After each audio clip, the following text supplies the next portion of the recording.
നമസ്കാരം, ഞാൻ doctor Arun Oommen, neuro സർജനാണ്.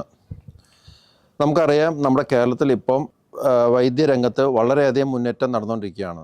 ലോകമെമ്പാടും ലഭിക്കാവുന്ന ഏത് ചികിത്സയും ഇപ്പം കേരളത്തിൽ ലഭിക്കാം. പക്ഷേ ഇപ്പോഴത്തെ പ്രശ്നം വെച്ച് കഴിഞ്ഞാൽ നമ്മുടെ കേരളത്തിൽ എല്ലാവർക്കും ഈ വൈദ്യസഹായം ആക്സസ് ഉണ്ടോയെന്നുള്ളത്, ലഭിക്കാനുള്ള സാധ്യത ഉണ്ടോയെന്നുള്ളതാണ്. അത് നമ്മൾ ഉണ്ടായാൽ മാത്രം പോരാ, അത് എല്ലാവർക്കും കിട്ടണമല്ലോ. അപ്പം നമ്മുടെ കേരളത്തിൽ നല്ല ചികിത്സ കിട്ടണമെങ്കിൽ എന്തെല്ലാം കാര്യങ്ങൾ ശ്രദ്ധിക്കണമെന്നുള്ളത് നമുക്ക് അതിനെ വെച്ച് സംസാരിക്കാം. അതായത് ആദ്യം നമ്മൾ ചെയ്യേണ്ടതെന്ന് വെച്ച് കഴിഞ്ഞാൽ, എപ്പോഴും ഒരു രോഗത്തിൻ്റെ ഏറ്റവും ഏർലി സ്റ്റേജസ് അല്ലെങ്കിൽ അതിൻ്റെ തുടക്കത്തിലെ അത് കണ്ടുപിടിക്കുന്നതാണ് എപ്പോഴും നല്ലത്. അപ്പോൾ നമ്മൾ എപ്പോഴും റെഗുലർ ചെക്കപ്സ്, അതായത് എക്സിക്യൂട്ടീവ് ചെക്കപ്സ് അല്ലെങ്കിൽ അനുയോജ്യമായിട്ടുള്ള ചെക്കപ്സ് റെഗുലറായിട്ട് ചെയ്യുന്നത് എപ്പോഴും വളരെ നല്ലതാണ്. അതിലൂടെ ഏതെങ്കിലും പ്രശ്നങ്ങൾ നമ്മൾ ഏർലി സ്റ്റേജസ് കണ്ടുപിടിക്കുകയാണെങ്കിൽ അത് വളരെ നല്ല രീതിയിൽ കൺട്രോൾ ചെയ്ത് നല്ല രീതിയിൽ മുന്നോട്ട് പോകാൻ സാധിക്കും. പലപ്പോഴും ഇതൊന്നും കാര്യമാക്കാതെ നമ്മൾ പല ആൾക്കാരും ഇങ്ങനത്തെ കാര്യങ്ങളൊന്നും അവർക്കൊരു ധാരണയാണ്. എന്ന് വെച്ചാൽ ഒരു 40-50 വയസ്സൊക്കെ ആയ പലർക്കും ശ്രദ്ധിച്ചിട്ടുണ്ട്, അവർക്കൊന്നും ഒരു അസുഖം വരത്തില്ല, എനിക്കൊരു കുഴപ്പമില്ല എന്നുള്ളൊരു ധാരണയിൽ അവർ മുന്നോട്ട് പോകും. അവസാനം അസുഖം വളരെ മൂർച്ഛിച്ച് കഴിയുമ്പോഴായിരിക്കും അവർ അതിനെക്കുറിച്ച് ശ്രദ്ധിക്കുന്നത്. അപ്പം എപ്പോഴും ഏർലി സ്റ്റേജസ് അസുഖം കണ്ടുപിടിച്ച് അതിനെ കൺട്രോൾ ചെയ്ത് കൊണ്ടുപോവുകയാണെങ്കിൽ especially lifestyle disease, cholesterol, hypertension, diabetes, അങ്ങനത്തെ ഓരോ പ്രശ്നങ്ങളും നമ്മൾ ഏർലി സ്റ്റേജസിൽ കണ്ടുപിടിച്ച് അതിനെ കൺട്രോൾ ചെയ്ത് കൊണ്ടുപോകുന്നത് എപ്പോഴും വളരെ നല്ലതാണ്.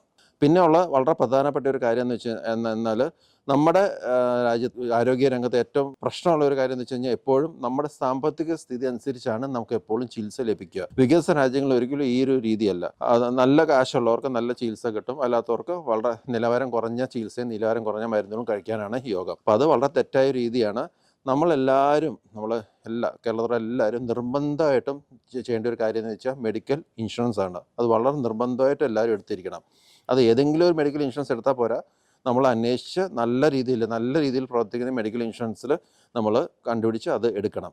പലപ്പോഴും പല മെഡിക്കൽ ഇൻഷുറൻസ് കമ്പനികളും വളരെ ഒരുപാട് തട്ടിപ്പുകളും വളരെ വേണ്ടാത്ത രീതിയിൽ പറയുന്ന പോലെ ഓരോ വാഗ്ദാനങ്ങളൊന്നും ചെയ്യാറില്ല. ചികിത്സാ സമയത്തൊന്നും വേണ്ട രീതിയിലുള്ള വാഗ്ദാനങ്ങളൊന്നും നിറവേറ്റാറില്ല.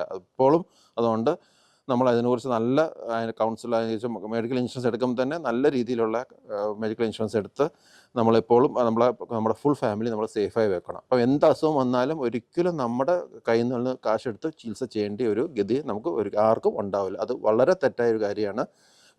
നമ്മൾ എപ്പോഴും വളരെ പിന്നോക്ക രാജ്യത്തിന് ഏറ്റവും വലിയ ഒരു സൂചനയാണ് നമ്മുടെ സ്വന്തം കാശ് വെച്ച് നമ്മൾ ചികിത്സിക്കുന്നത്. അത് ഒരിക്കലും ചെയ്യാൻ പാടില്ല. എഡ്യൂക്കേഷനും ഹെൽത്തും എപ്പോഴും ഫ്രീ ആയിരിക്കണം. അതായത് നമ്മൾ എപ്പോഴും പ്രോപ്പർ ഇൻഷുർഡ് ആയിരിക്കണം. അപ്പോൾ അത്തരം കാര്യങ്ങൾ നമ്മൾ പ്രത്യേകം ശ്രദ്ധിക്കുക. പിന്നെ ഏത് അസുഖം നമുക്കുണ്ടെങ്കിൽ, എന്താ വെച്ചാൽ ലൈഫ് സ്റ്റൈൽ ഡിസീസ് ആണെങ്കിൽ അല്ലാത്തതാണെങ്കിലും, എപ്പോഴും നമ്മൾ പലപ്പോഴും ആൾക്കാർ ചെയ്യാത്ത പ്രോപ്പർ ഫോളോ അപ്പ് ചെയ്യാറില്ല.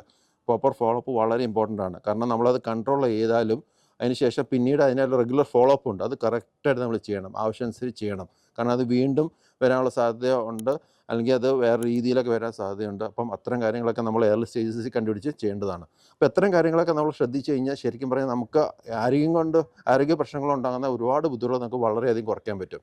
പലപ്പോഴും ഒരു ഹോസ്പിറ്റലിൽ അല്ലെങ്കിൽ ഒരു ചികിത്സാ കേന്ദ്രത്തിൽ വരുന്ന ഒരു പ്രശ്നം എന്ന് വെച്ച് കഴിഞ്ഞാൽ, എപ്പോഴും ഈ സാമ്പത്തിക പ്രശ്നം കാരണം ഉണ്ടാകുന്ന കോൺഫ്ലിക്ട്സ് ആണ്.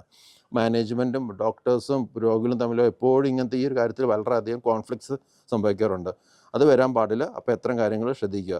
എപ്പോഴും എക്സിക്യൂട്ടീവ് ചെക്കപ്പ് കറക്റ്റായിട്ട് ചെയ്യുക, കറക്റ്റായിട്ടുള്ളൊരു മെഡിക്കൽ ഇൻഷുറൻസ് എടുത്ത് വെക്കുക, എല്ലാ അസുഖങ്ങൾക്കും കറക്റ്റായിട്ട് നമ്മൾ ഫോളോ അപ്പ് ചെയ്യുക.